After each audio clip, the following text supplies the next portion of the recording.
Tata এসির পেছনের চাকাটা পাত্তি খুলছিলাম, মানে পুরো ভিডিওটা করি নাই, যদিও মানে বুঝতে পারবেন ভিডিওটা দেখলে কীভাবে পাত্তিটা খুলতে হয়।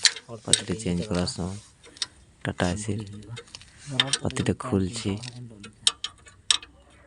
দেখতে পাচ্ছেন যে পাত্তিটা খোলা আছে। পাত্তি একটা ওই না সেন্ট্রাল পোল কেটে গেছে, যেগুলো পাত্তিগুলো এদিক ওদিক হয়ে যাচ্ছে, সেই জন্যে ওইটা ঘরেই লাগিয়ে নেবো।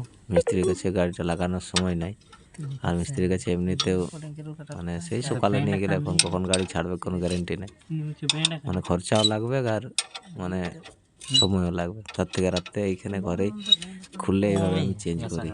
প্রত্যেকবারই যখনই কিছু হয় পাত্তির কাজগুলো থাকে ঘরে চেঞ্জ করা হয়।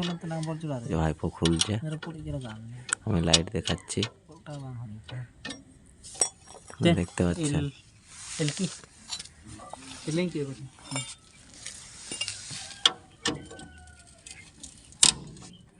দুটো জ্যাক থাকলে ভালো হয়, একটা জ্যাকতেও হয় পেছনে লাগালে, কিন্তু দুটো জ্যাক থাকলে তাহলে মানে তুলতে সুবিধা।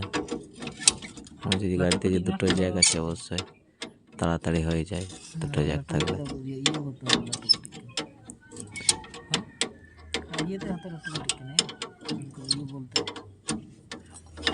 দেখতে পাচ্ছেন টুক করে হয়ে যাবে। এটা খোলাটা দেখালাম, পরের ভিডিওতে লাগানোটা দেখাচ্ছি।